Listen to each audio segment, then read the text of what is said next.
Thank you for joining us for the midday edition of NBT World Brief. You're with me, Surapan Lautharanarit. The Economic Cabinet officially meets for the first time today with the Prime Minister set to discuss urgent priorities, especially the Thai Helps Thai Plus scheme. The meeting led by Prime Minister Anutin Chanvirakul will focus on the Thai Helps Thai Plus program, an urgent measure to stimulate domestic spending, ease living costs, and inject liquidity into local economies. Discussions will also cover the 2026 to 2027 budget framework, with an emphasis on economic restructuring and strengthening long-term competitiveness. Private sector representatives from the Thai Chamber of Commerce, the Federation of Thai Industries, and the Thai Bankers Association will join the meeting to present business concerns and policy recommendations directly.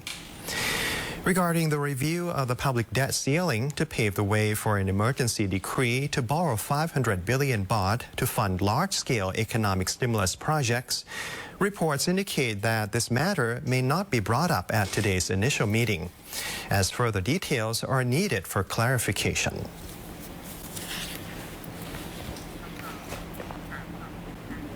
Security has been raised to the highest level in the southern border provinces after a series of coordinated attacks in recent days. The Yala Provincial Police Chief, Kong'at Suwarnakam, has ordered intensified measures focusing on surveillance of blind spots and vulnerable targets following multiple incidents targeting security forces and state property.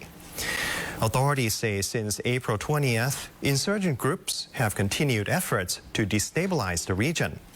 Incidents include a bomb attack on military personnel in Yala, the destruction of 17 CCTV cameras across 11 locations in Banangsata district on April 25th, and a shooting at a joint security checkpoint in Saiburi district of Pattani yesterday. Police have been instructed to tighten operations, particularly in Banangsata district, where suspicious movements have been reported. Officers are adjusting patrol routes and schedules to avoid ambushes, while increasing checks on people, vehicles, and suspicious objects in Yala city and surrounding areas in a bid to prevent further attacks in economic zones. Additional protection is being deployed to weaker security posts and vulnerable groups, with authorities emphasizing proactive measures to minimize losses and maintain public confidence.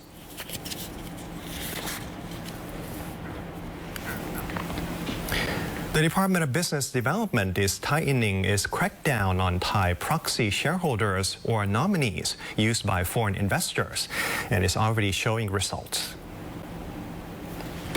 The department officials say in the first 3 months of this year, nominee cases dropped by around 60% following stricter measures. These include requiring Thai shareholders holding no more than 50% in joint ventures with foreign partners to submit financial evidence, as well as a new rule introduced on April 1st mandating verification of genuine investment. New company registrations in high-risk sectors have fallen by as much as 75%. Authorities say the goal is to eliminate nominee arrangements entirely, with further measures expected after a review in the next 1 to 2 months.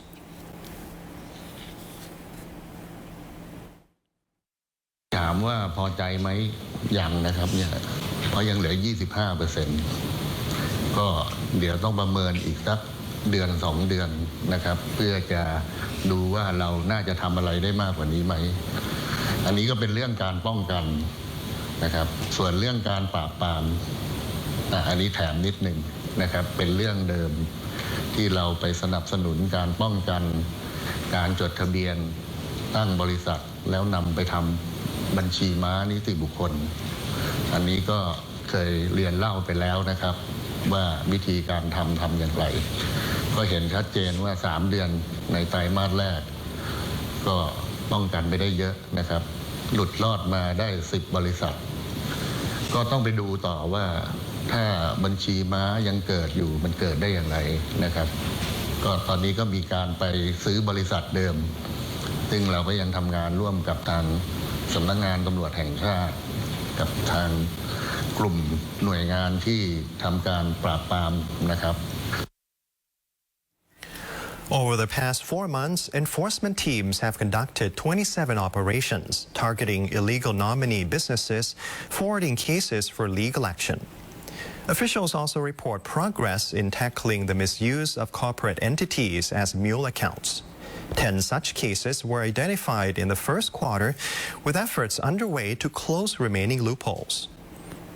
The department is also bringing together 20 partner agencies to strengthen enforcement, with a memorandum of understanding set to be signed on April 29th, chaired by Prime Minister Anutin Chanvirakul. The tourism minister says the government is preparing to review its 60-day visa-free scheme, citing security gaps and tourist behavior affecting the country's image. Tourism and Sports Minister Surasak Panjaran Warakul says the policy currently applied to visitors from 93 countries and territories may be revised or scrapped after a trial period revealed several concerns. Authorities from the Foreign Affairs Ministry, security agencies, and the Tourism Ministry agree an urgent review is needed. Officials point to cases of inappropriate behavior, including public disturbances, reckless driving, and more serious issues, such as transnational crime, illegal work, and the use of nominee business structures. Data shows more than 90% of genuine tourists stay between 1 and 30 days, while only about 10% remain longer, raising concerns that some in this group may be engaging in non-tourism activities. The government is now considering shortening the permitted stay to better reflect actual travel patterns and close loopholes. The Foreign Affairs Ministry has begun consultations and is expected to submit proposed changes to the cabinet for approval. Officials say the goal is not only to support tourism, but also to better screen quality visitors, boost economic benefits, and safeguard public safety.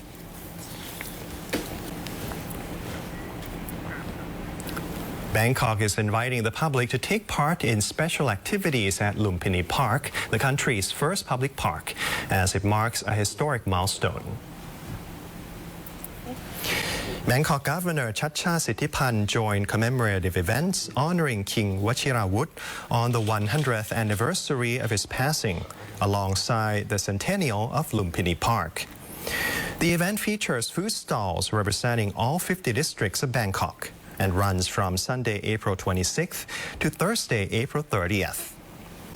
City officials are encouraging residents to visit and take part, highlighting Lumpini Park's role as a vital public space that supports a wide range of activities, from exercise and leisure to cultural events.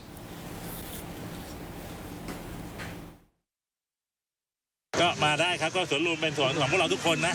มานี่มีสนามเด็กเล่นมีปั่นเรือเป็ดมีดนตรีมีแสงสีเสียงมีน้ำพุดนตรีมีแต่สีเสียงที่หอนาฬิกาก็ดูหน่วยการแล้วมาได้จะมาเลยก็ได้ครับเพราะว่ามีที่ให้เล่นเดินเล่นในสวนอะไรเงี้ยครับโดยเฉพาะของดังของกทม50ใช่เรามีของ50เขตมาแล้วก็มีดนตรีเล่นก็แวะมาทานอาหารอร่อยราคาไม่แพงกันมีโต๊ะให้นั่งอากาศเย็นสบายครับร่มไม้เยอะก็ถ้าไม่ได้เคยมานานก็มาฟื้นความหลังสวนลุมพินีกันThe park has been continuously developed through cooperation between the public sector, private organizations, and local communities, ensuring it remains accessible and relevant for all. The celebrations aim to honor the late king's contributions to modernizing Thailand, while carrying forward his vision by preserving the park as a shared space that reflects the city's historical, cultural, and social identity.